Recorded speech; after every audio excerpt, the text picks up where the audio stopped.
leyendo algunas cosas, me encontré con una anécdota que me parece interesante compartir con ustedes. Esta es una anécdota acerca de el actor James Dean en 1955. En esa época él se dedicaba a hablar en la televisión y decir a los jóvenes que no manejaran recio, que no manejaran rápido, porque podían tener un accidente grave. Terminando de grabar estas escenas o estas invitaciones a los jóvenes, sale, se sube en su auto, un auto plateado, y se sube a toda velocidad y agarra una carretera. Por desgracia, por las luces, por la luz del sol, los autos grises de color plata no se ven a la distancia, y otro coche, mucho más rápido, mucho más grande, sin verlo, se impacta con este auto y mata al actor James Dean. Todo porque iba muy rápido. Terrible. Continuamos. Esto es El Remolino. Removiendo tus ideas, revolviendo tus sentidos. Las breves. El Remolino.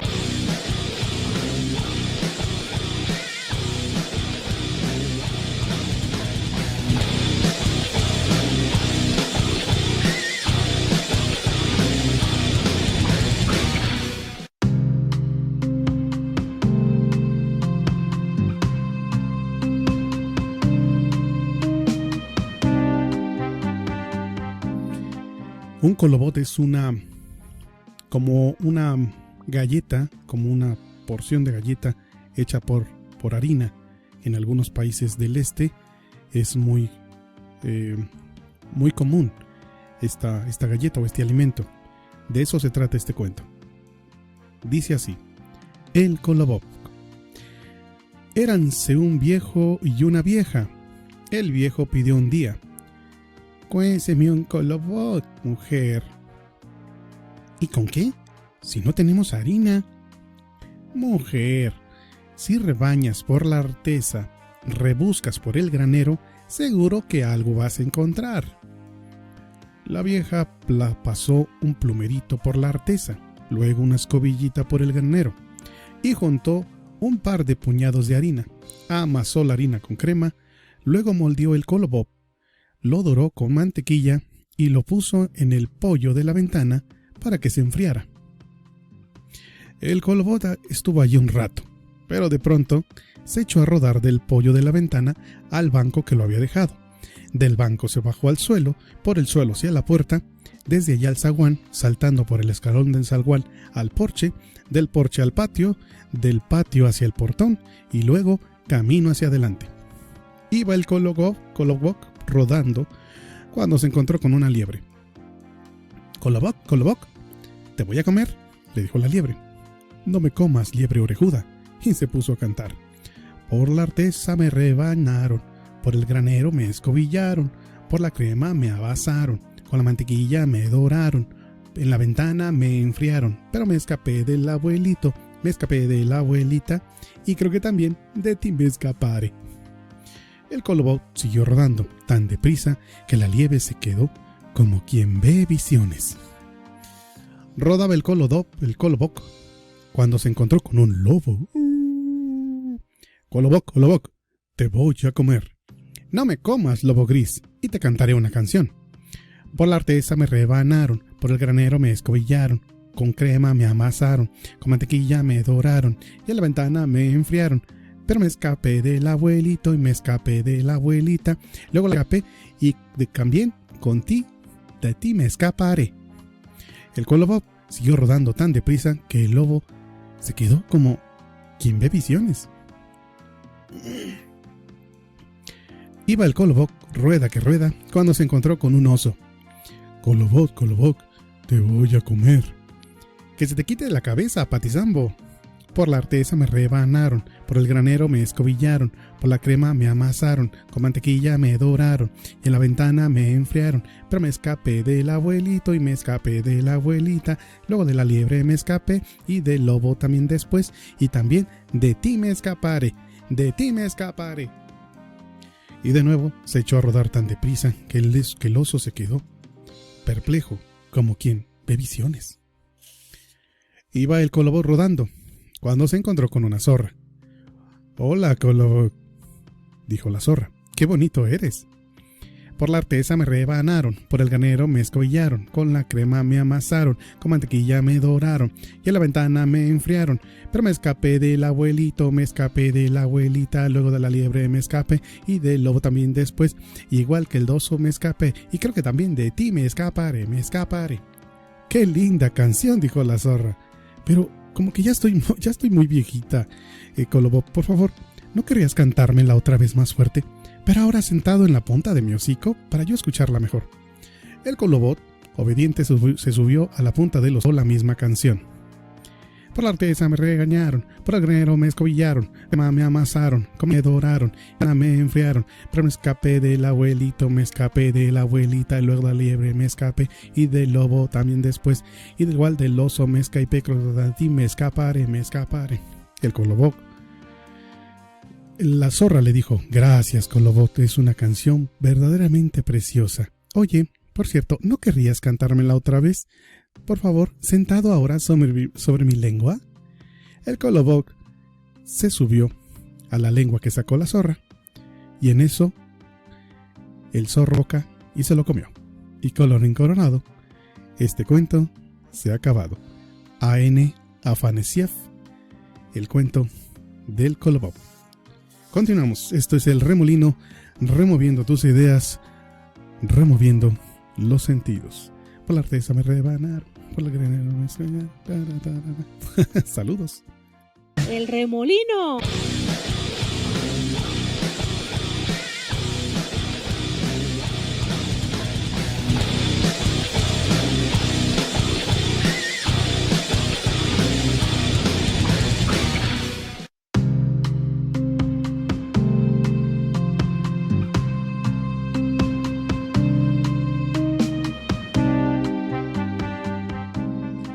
Esto es el remolino, removiendo tus ideas, removiendo tus sentidos, y vamos precisamente con una conocedora, una gran investigadora, futura licenciada también, que tiene que hablarnos y quiere que compartirnos sobre unos temas de la gastronomía que tienen que ver con las tradiciones muy nuestras, las tradiciones queretanas. Ella es Eli Espino, que esta tarde, esta noche o este día, donde quiera que nos estés escuchando, ella nos va a hacer favor de compartirnos. Eli Espino, bienvenida. Este es tu espacio. Hola, ¿cómo estás, José Luis? Muchas gracias por la invitación y me da mucho gusto compartir con ustedes pues toda esta información que hemos venido acumulando desde hace muchos años en esta labor que se ha estado haciendo, que hemos estado haciendo de rescatar, preservar y difundir nuestras tradiciones queretanas.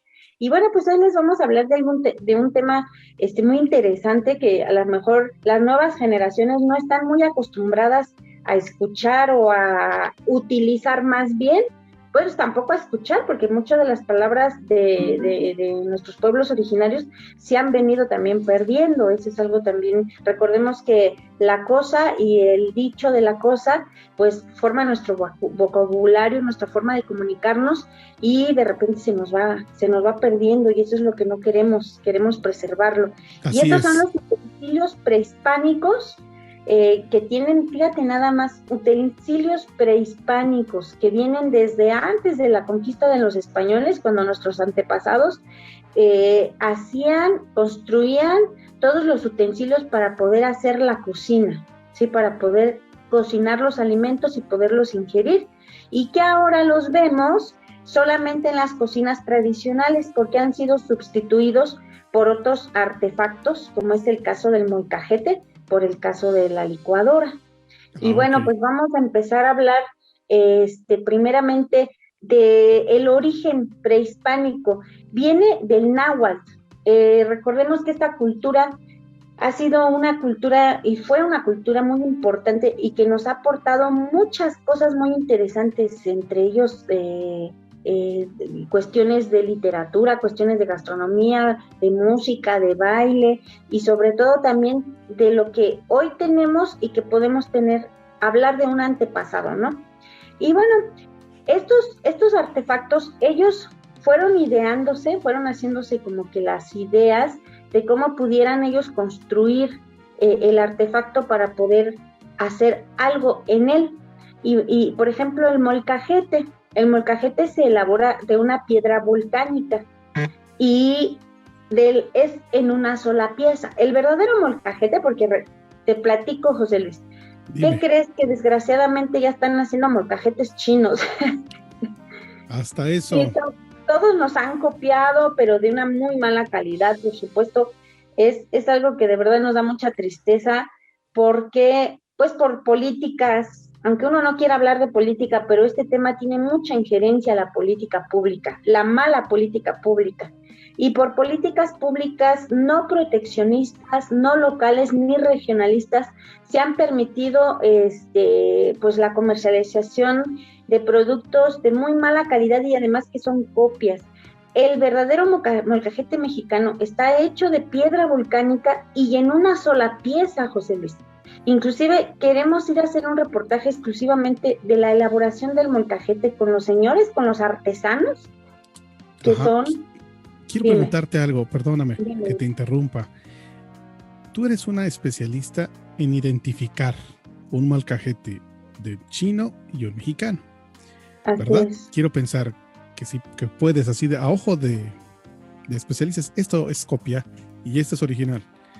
¿Podrías indicarnos, para poder continuar y para que el público que nos está escuchando, que nos está viendo, cómo distinguir a ojo como el tuyo, cómo podemos identificar algo que es una pésima copia o una copia muy buena, no importa, es una copia, a algo, a diferencia de algo, está bien realizado por nuestros artesanos?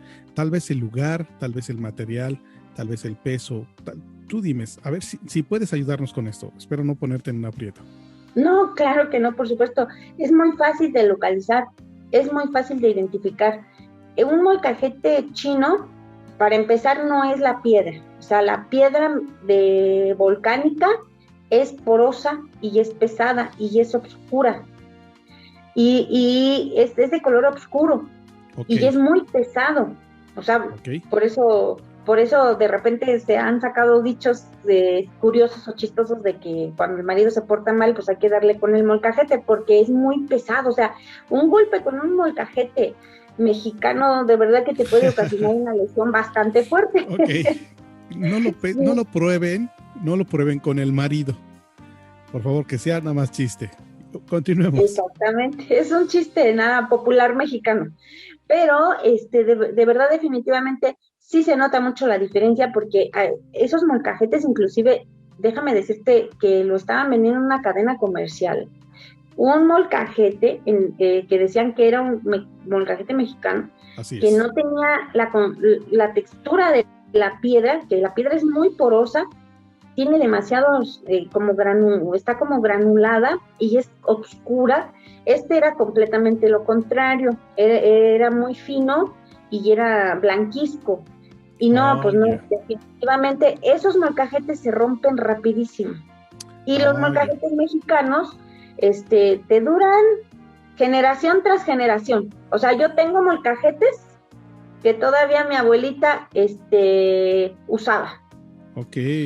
Sí, y mira, ahorita ahí los tengo del otro lado, allá en la otra habitación. ¿Cómo no sé? Me ocurrió traértelo para enseñártelo, o sea, un molcajete real. Claro.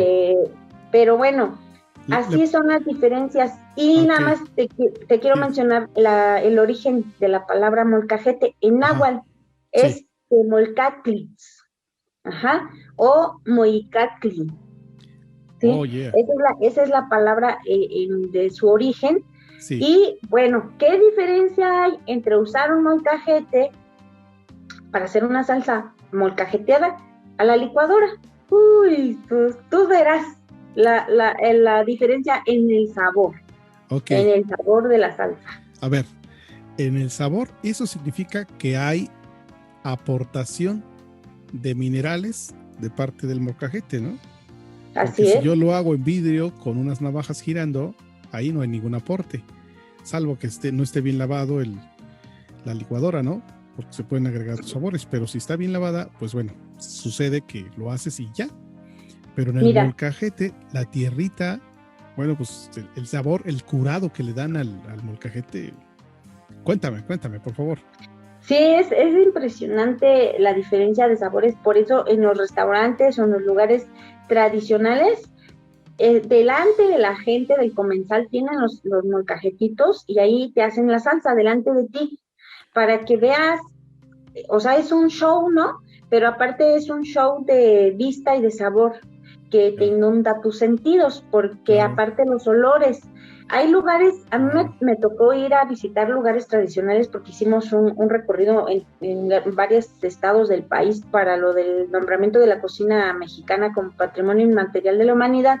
Sí. Y me encontré lugares fabulosos, hay un restaurante fabuloso en el Estado de México, que ahí mismo te hacen la preparación de muchas cosas, las carnitas, la barbacoa, la masa, hacen el proceso de nixtamalización, o sea, del nixtamal, Sí. la molienda a mano y evidentemente las salsas, entonces ahí mismo están asándolas en el comal, que el comal es otro artefacto prehispánico, pero ahora los comales los conocemos como hasta de teflón o los conocemos de fierro. Anteriormente eran de barro, eran elaborados de barro. Claro. Y también se curaban para que no se partieran, al igual que las cazuelas. Y bueno, el comal es un elemento muy importante en la cocina porque es en donde se hacen las tortillas, donde se cocinan y donde se hacen las tortillas. Y bueno, pues, ¿qué te puedo decir? El sabor es totalmente diferente, inclusive una tortilla hecha en un comal de barro sabe muy diferente a cocinada en un comal de fierro.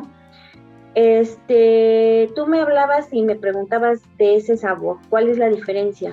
Sí, efectivamente, la aportación de esas pequeñas dosis, porque nos vinieron metiendo una idea muy, ¿cómo te podría decir? Y le podría decir a nuestro público, a mí se me hace inclusive hasta monstruosa, ¿no? Porque la mercadotecnia a nivel global, el monopolio, es un monstruo que va terminando, que va queriendo desaparecer y aplastar el regionalismo, nuestras tradiciones, nuestra identidad como pueblos originarios.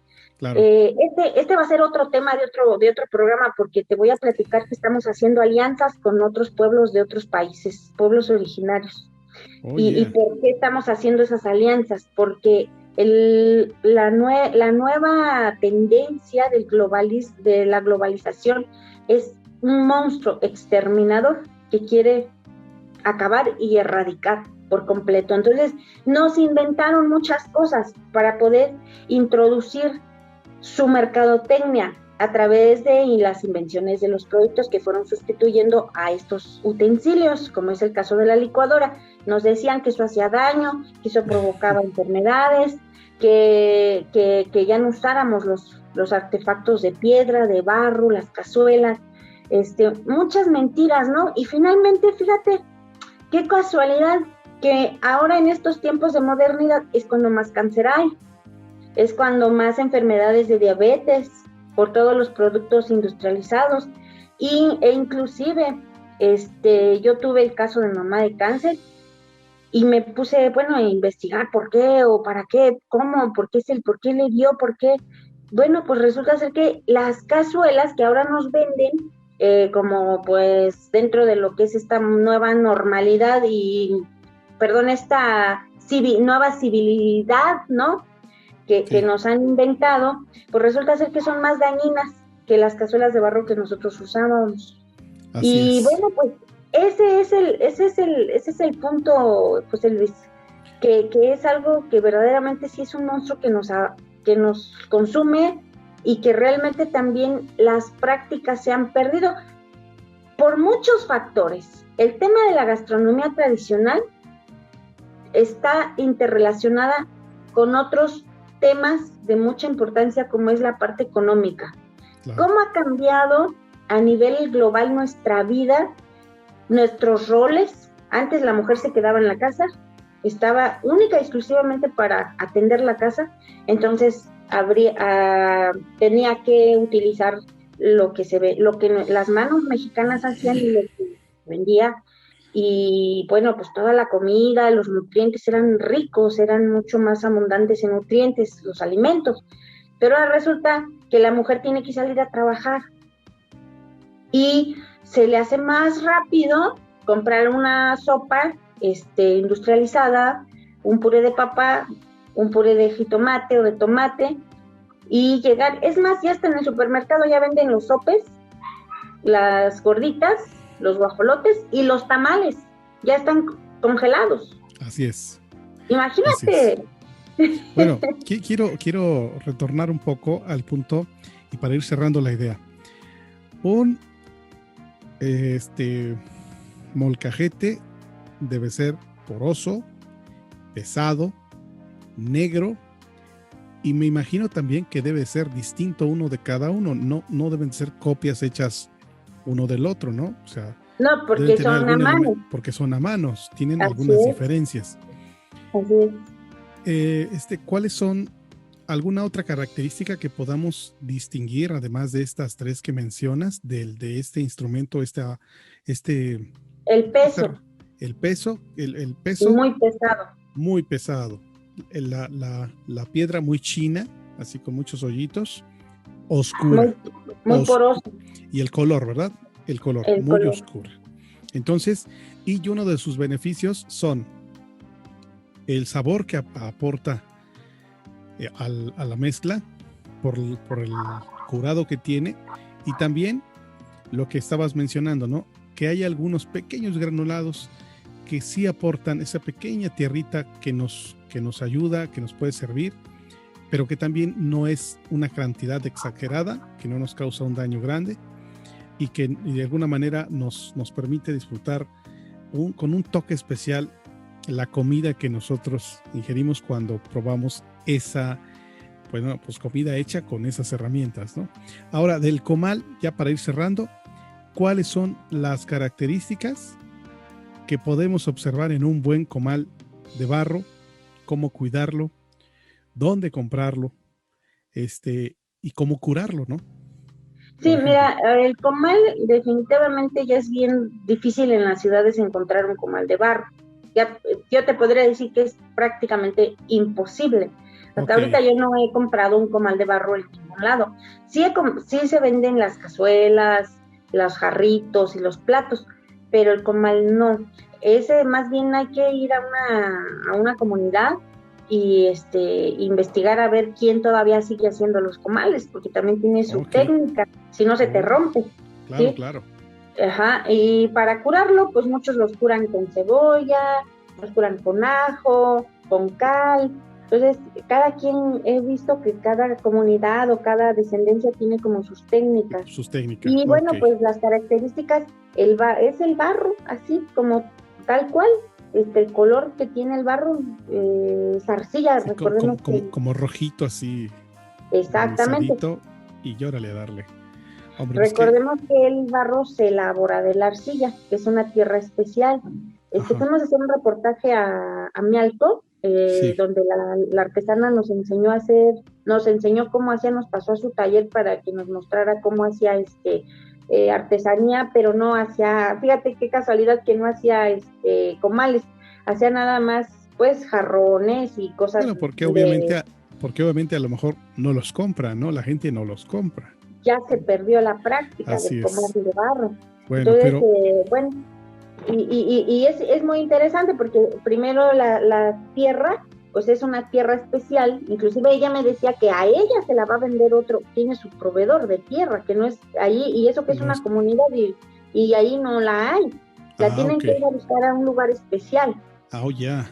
O sea, en un lugar especial es para conseguir la tierra para crear los instrumentos, algunos instrumentos de la cocina. Muy bien. Bueno, Eli, pues la verdad es que nos queda pendiente la charla en relación a estas cuestiones de la globalización y los regionalismos, estos versus que se están dando muy ahorita, se están dando en la rama política, en la rama económica, y también se están dando, y platicar precisamente de cómo ustedes se están relacionando con otros pueblos originarios, creando alianzas para ir, pues de alguna manera tratando de tener este impulso mercadológico para tratar de no perder las esencias de los pueblos originarios. ¿Te parece bien si en el siguiente programa lo revisamos? Por supuesto, con mucho gusto. Hombre, la verdad es que es un gusto tenerte aquí con nosotros, Eli. Siempre tienes un tema pues muy interesante que compartir con con las personas que nos ven y que nos escuchan. Te agradezco mucho tu presencia y bueno, sin más, pues me despido de ti y quedamos en la promesa de seguir hablando de este tema. Y yo los invito a que se suscriban a nuestra página de Tradiciones Queretanas, que estamos haciendo constantemente reportajes muy interesantes. Ahorita el fin de semana que viene vamos a Tolimán, a una comunidad donde nos van a enseñar, acuérdate que vimos el tema de la tantarria, y vamos a ir a recolectar la tantarria y vamos a hacer el proceso de cocción. Oh, yeah, muy interesante. Y ahí está la página Tradiciones Queretanas, dirigida por Eli Espino, maravillosa persona, una mujer emprendedora y un excelente ser humano. Abrazos, Eli, continuamos. Esto es El Remolino, revolviendo tus ideas, removiendo tus sentidos. El Remolino.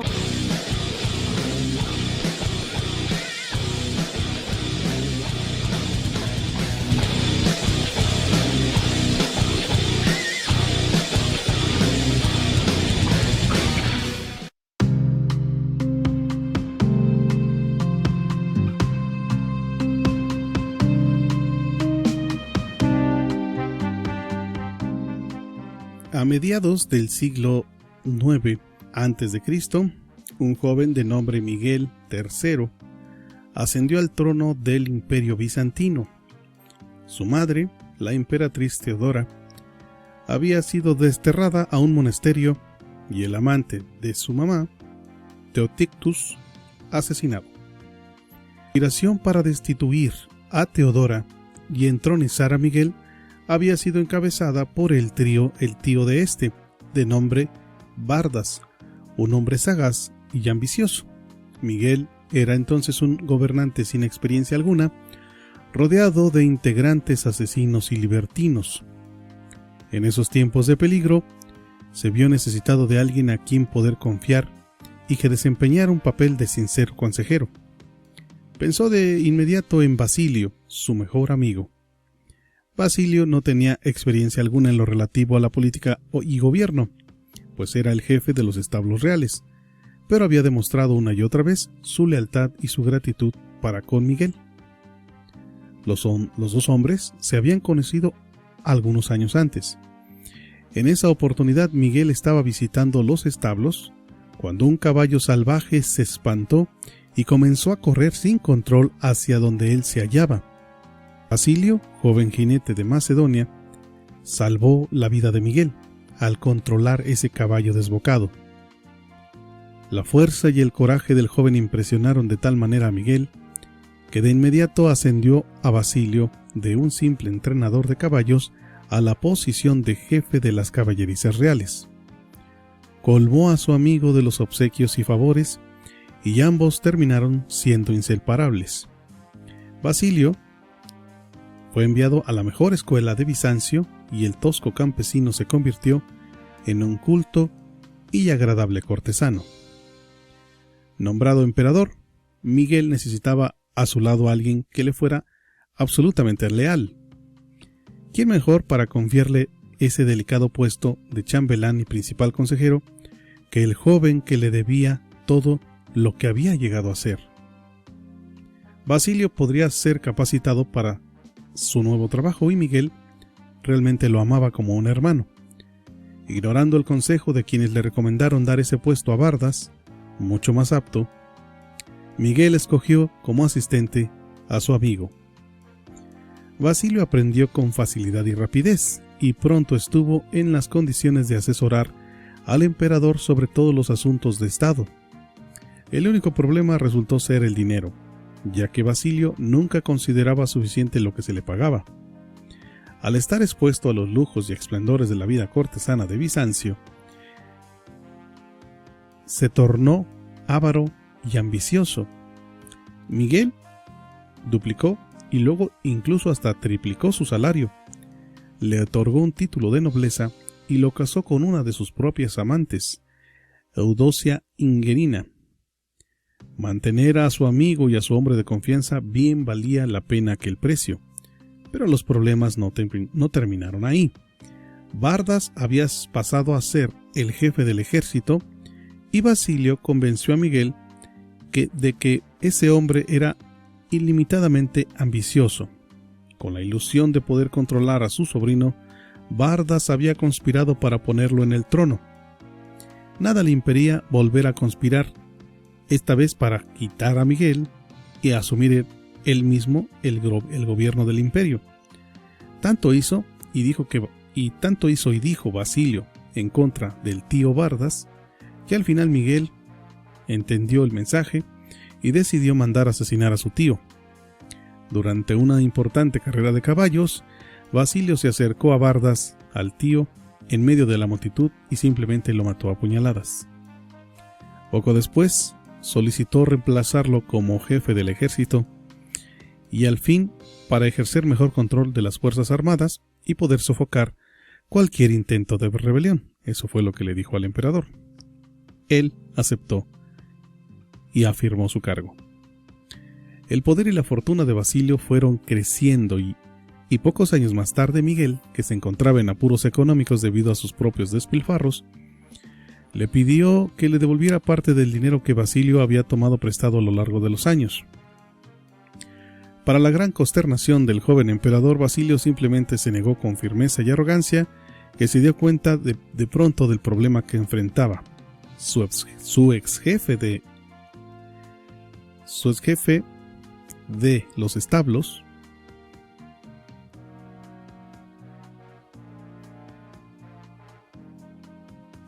había llegado a poseer más dinero, más aliados que el mismo ejército y el senado, en un solo hombre tanto poder, y por último, más poder que el propio emperador.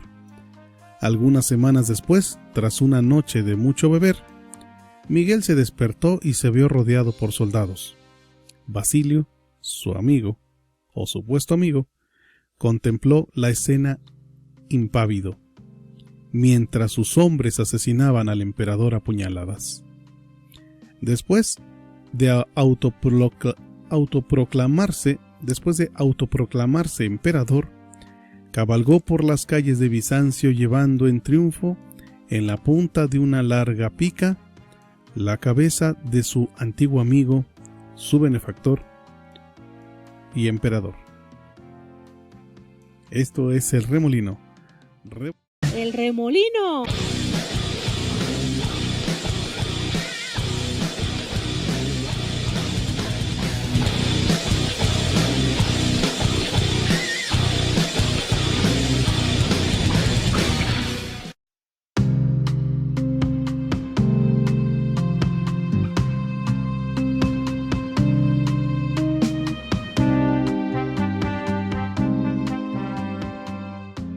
Durante varias semanas, Ninon de Lenclos, una de las más renombradas cortesanas francesas del siglo XVII, escuchó con paciencia mientras que el marqués de Sévigné explicaba sus dificultades para conquistar el amor de una hermosa joven y esquiva condesa.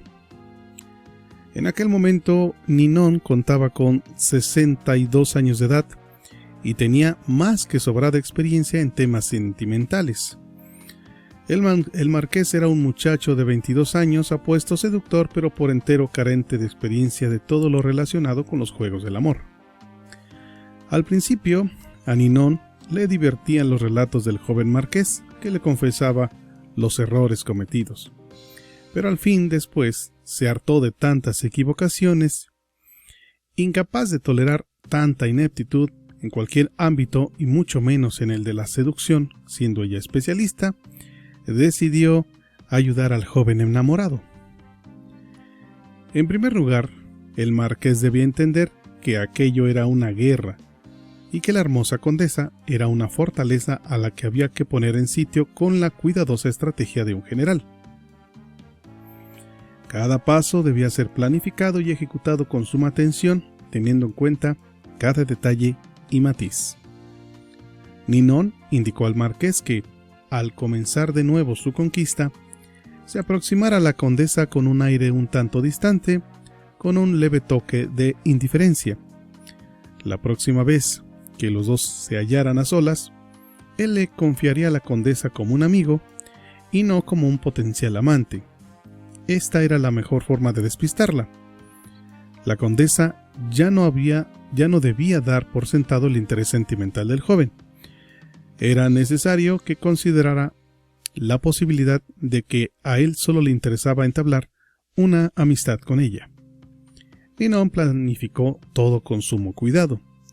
Una vez que la condesa se sintiera confundida en vez de las verdaderas intenciones del marqués, habría llegado el momento de ponerla celosa. Durante el encuentro siguiente, que se produciría en una de las principales fiestas celebradas en París, el marqués se haría presente acompañado de una hermosa mujer, que a su vez tenía amigas igualmente hermosas. De este modo, la esquiva condesa vería al marqués rodeado de las mujeres más llamativas de París, lo cual no solo la haría arder de celos, sino que le haría notar que el marqués era deseado y admirado por otras mujeres. A Ninon le costó mucho lograr que el marqués comprendiera esta estrategia, pero le explicó con paciencia que una mujer que se interesa por un hombre quiere comprobar que otras mujeres también se fijan en él. Esto no solo incrementa su inmediato valor, sino que la satisfacción de arrebatárselo a sus rivales resulta ser muy gratificante. Una vez que la condesa estuviese celosa y desconcertada, habría llegado el momento de seducirla. Siguiendo las instrucciones de Ninon, el joven marqués dejaría de presentarse en las reuniones en que la condesa esperaba verlo. Luego, de manera sorpresiva, aparecería en salones que nunca antes había frecuentado, pero a los que la condesa concurría con asiduidad. Así, a ella le resultaría imposible predecir los movimientos del marqués. Todo esto la conduciría a un estado de confusión emocional, requisito, según Ninon, indispensable para toda seducción exitosa. El marqués, a lo largo de varias semanas, siguió con exactitud las instrucciones de su mentora, y Ninon le controlaba los progresos del joven. A través de su red privada de espías, se enteró de que la condesa se reía más de las gracias del marqués y escuchaba con mejor atención sus historias. Supo incluso que la condesa comenzó de repente a hacer averiguaciones acerca del marqués, aunque en reuniones sociales en las que se encontraba el marqués y la joven condesa, ésta no lo perdía de vista. Ninon estaba segura de que la joven iba cayendo presa del encanto de su admirador. Era cuestión de semanas o quizá de algunos 2 meses, pero si todo seguía en su curso normal, la fortaleza no tardaría en caer. Algunos días más tarde, el marqués se encontraba en la casa de la joven condesa. Ambos estaban solos. De pronto, él se mostró de forma de completo diferente. Obedeciendo a sus propios impulsos, en lugar de seguir las instrucciones de Ninon, tomó entre las suyas las manos de la condesa y le confesó que estaba perdidamente enamorado de ella. La joven se mostró confundida, una reacción que el marqués no esperaba. Luego adoptó una actitud de fría cortesía y se retiró, excusándose. Durante el resto de la velada lo evitó con mucho cuidado y ni siquiera acudió a despedirlo. Las siguientes veces que el joven fue a visitarla, se le informó que la condesa simplemente no se encontraba en casa. Cuando al fin ella accedió a verlo de nuevo, cada uno se sentía incómodo en la presencia del otro. El encanto simplemente se había roto. Ninon de Lecros lo sabía todo sobre el arte del amor. Los más grandes escritores y pensadores y políticos de la época habían sido sus amantes. Incluso Molière, Richelieu y algunos más. Para ella, la seducción era un hermoso juego que había que practicarse con suma habilidad, y a medida que envejecía, su reputación iba en aumento, y las principales familias de Francia le enviaban a sus hijos para que los instruyera en las artes del amor. Vaya historia. Esto es El Remolino, revolviendo tus ideas, removiendo tus sentidos. El remolino.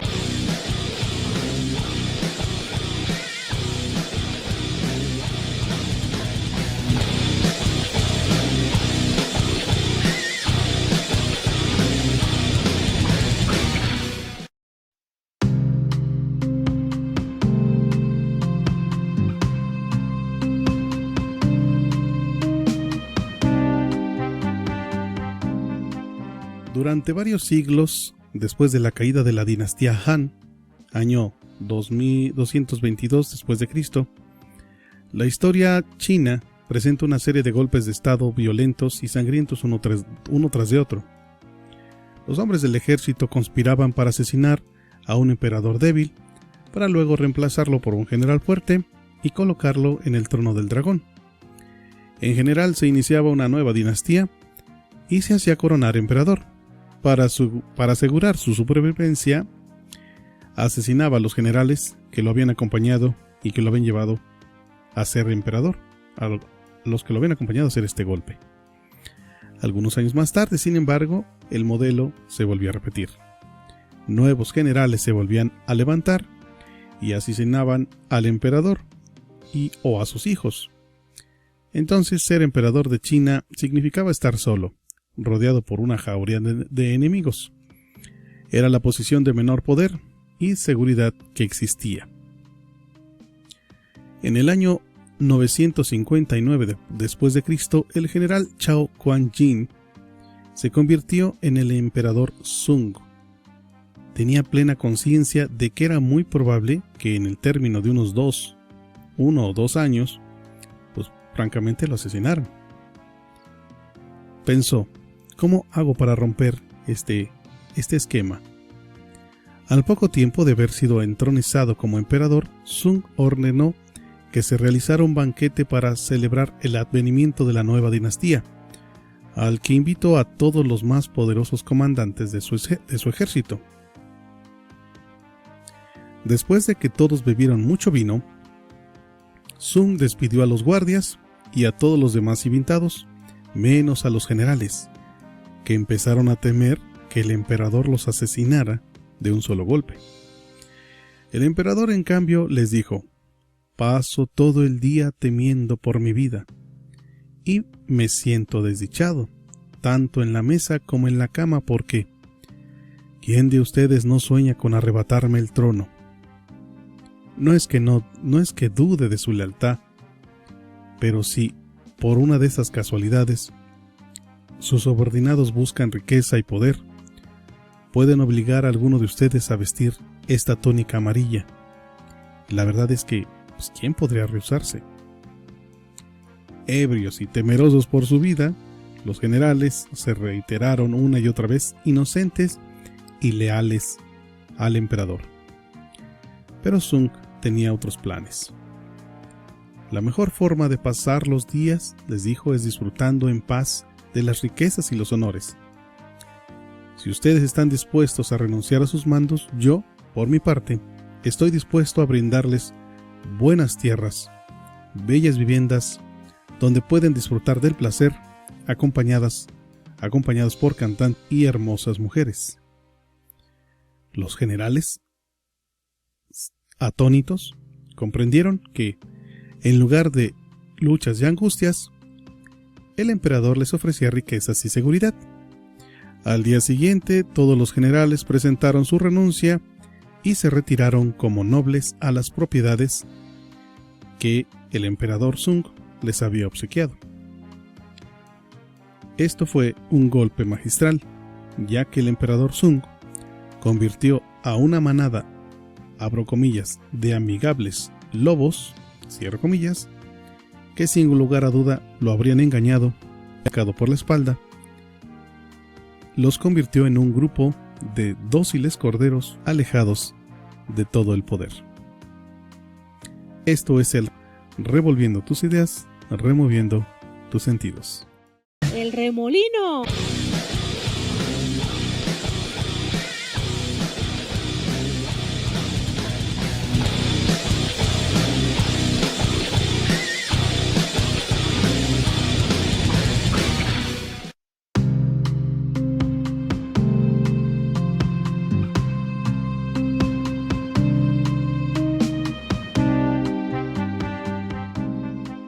1850, el joven Otto Bismarck, que entonces tenía 35 años de edad y era representante ante el Parlamento prusiano, se encontraba en un punto crítico de su carrera. El tema del momento era la unificación de los diversos estados, incluida Prusia, en los que Alemania se encontraba dividida en aquel tiempo, y la amenaza de una guerra con Austria, el poderoso vecino del sur, que aspiraba a mantener débil y dividida a Alemania y amenazaba incluso con la intervención armada en caso de que el país intentara unificarse. El príncipe Guillermo, primero en la línea de la sucesión del trono de Prusia, abogaba por ir a la guerra, y el Parlamento se adhirió a su causa, preparando para respaldar cualquier movilización de las tropas. Los únicos que se oponían a la guerra era el rey de Prusia, Federico Guillermo IV, y sus ministros, que preferían aplacar a los poderosos austriacos. Durante toda su carrera, Bismarck había respaldado con lealtad y hasta compasión el poder y la supremacía de Prusia. Soñaba con una Alemania unificada y hacer la guerra contra Austria y humillar al país que durante tanto tiempo había logrado mantener dividida Alemania. Como exsoldado veía la guerra como algo glorioso. Entonces Bismarck fue el hombre que años más tarde diría: los grandes problemas de esta época no se resuelven con discursos o con votaciones mayoritarias, sino con sangre y con hierro. Una forma de pensar muy dura, muy recia, muy rudo. Patriota, apasionado y amante de la gloria militar, Bismarck, sin embargo, pronunció un discurso ante el Parlamento durante el apogeo de la fiebre bélica que dejó atónitos a quienes lo escucharon. Abro comillas: desdichado el estadista que hace la guerra sin una razón que siga siendo válida cuando esta guerra haya concluido, dijo Bismarck. Después de la guerra, todos ustedes verán estos asuntos desde una perspectiva diferente. ¿Tendrán entonces el coraje de dirigirse al campesino que contempla las cenizas de su granja, o al hombre tullido, o al padre que ha perdido a sus hijos? Cierro comillas. Bismarck no solo siguió hablando de la locura de la guerra, sino que, incluso esto fue más extraño de todo, elogió a Austria y defendió su proceder. Su discurso iba en contra de todo lo que él mismo representaba. Las consecuencias de sus palabras fueron inmediatas. Si Bismarck estaba en contra de la guerra, ¿qué significado tenía esa actitud? Otros representantes se sintieron confundidos y algunos hasta modificaron su voto. Finalmente el rey y sus ministros ganaron, y la guerra pudo evitarse. Algunas semanas después del ignominioso discurso de Bismarck, el rey, agradecido por su apoyo en la paz, lo nombró ministro del gabinete. Años más tarde se convirtió en primer ministro de Prusia. En esta función logró a conducir a su país y a su pacifista rey a una guerra contra Austria, en la que aplastó al poderoso imperio. Luego estableció un poderoso estado alemán, con Prusia a la cabeza. En el momento del discurso, en 1850, Bismarck realizó diversos cálculos. Primero, pensaba para sus adentros. Consideraba que los militares prusianos que no estaban a la altura de los otros ejércitos europeos, que finalmente no se hallaban preparados para una guerra, lo cual era muy probable que ganara Austria, con un enorme y desastroso resultado para el futuro. Segundo, si perdía la guerra y Bismarck la hubiese apoyado, su carrera política se vería francamente afectada. El rey y sus ministros conservadores deseaban la paz. Bismarck buscaba el poder. La respuesta consistía en disuadir al pueblo y apoyar una causa que en realidad él mismo detestaba, político al fin, diciendo cosas que, si las hubiera escuchado de la boca de otra persona, le habría arrancado muchas burlas y carcajadas. De esa forma, ese canijo Bismarck engañó a todo el país, porque fue gracias a este discurso que Bismarck fue nombrado ministro por el rey, una posición a partir de la cual accedió muy pronto al cargo de primer ministro y obtuvo el poder necesario para fortalecer el ejército prusiano y lograr lo que en verdad había deseado todo el tiempo: la humillación a Austria y la unificación de Alemania bajo el liderazgo del Imperio Prusiano. Continuamos. Esto es El Remolino, revolviendo tus ideas, removiendo tus sentidos. El remolino.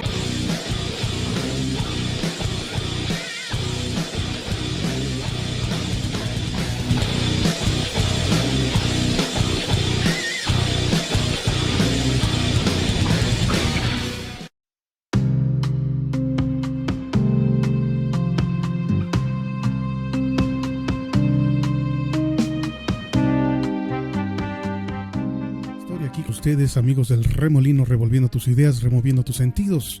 Una historia que ocurrió en algunos años de la vieja Europa. Exactamente no tengo el dato, pero es una historia que la verdad es muy interesante. Sobre todo muestra lo interesante o lo complicado, cuando te comparas con alguien que tiene el poder y tú ostentas frente a él más poder, y bueno, pues a veces la gente es muy sensible y no salen las cosas como uno quisiera. Vamos a ver, dice Nicolas Fouquet, el ministro de Finanzas de Luis XIV, durante los primeros años del reinado de este, era francamente un hombre generoso, amante de las fiestas opulentas, las mujeres bonitas y la poesía. También amaba el dinero, dado que llevaba un estilo de vida bastante extravagante. Fouquet era muy hábil y en gran medida un gran colaborador indispensable para el rey. Por lo tanto, a la muerte del primer ministro Jules Mazarin en 1661, el ministro de Finanzas esperaba ser designado su sucesor. El rey, en cambio, decidió suprimir este cargo. Esas y otras aptitudes llevaron a Fouquet a sospechar que estaba cayendo en desgracia, que ya no le estaba cayendo bien al rey. Y por lo tanto decidió consagrarse con él, organizando la fiesta más espectacular jamás vista.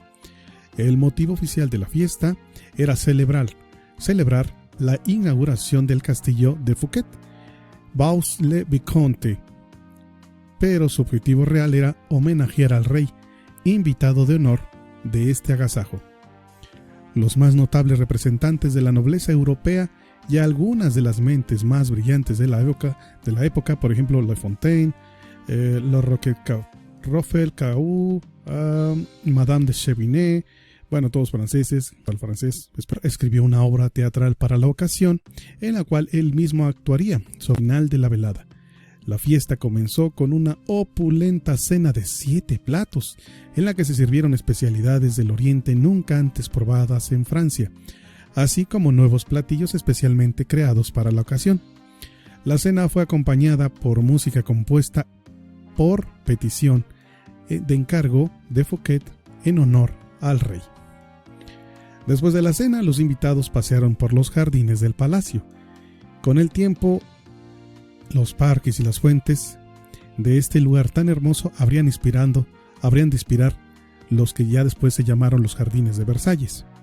Fouquet acompañó personalmente al joven rey en una recorrida por el diseño geométrico de arbustos y canteros florales. Cuando llegaron a los canales que surcaban los jardines, disfrutaron de un espectáculo de fuegos artificiales, seguido por la representación de la obra de Molière. La fiesta duró hasta muy entrada la noche y todo el mundo coincidió de que nunca antes habían vivido una celebración tan espectacular. Al día siguiente, Fouquet fue arrestado por el jefe de los mosqueteros del rey, D'Artagnan.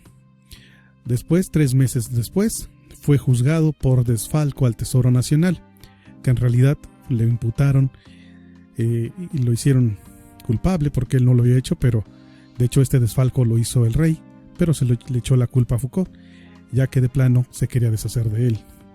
Fouquet había hallado al culpable y fue hallado culpable y fue enviado a la prisión más remota de Francia, en lo alto, allá en unas montañas, en la orilla del país, ¿no? Donde pasó los últimos 20 años de su vida en solitaria reclusión. Bueno, pues Fouquet no logró su objetivo y perdió los favores del rey y perdió todo lo que tenía. Bueno, pues muy interesante historia de la historia, obtenida del libro 48 leyes del poder de Robert Greene, editorial Atlántida. Continuamos, esto es el Remolino, revolviendo tus ideas, removiendo los sentidos. Continuamos. El remolino.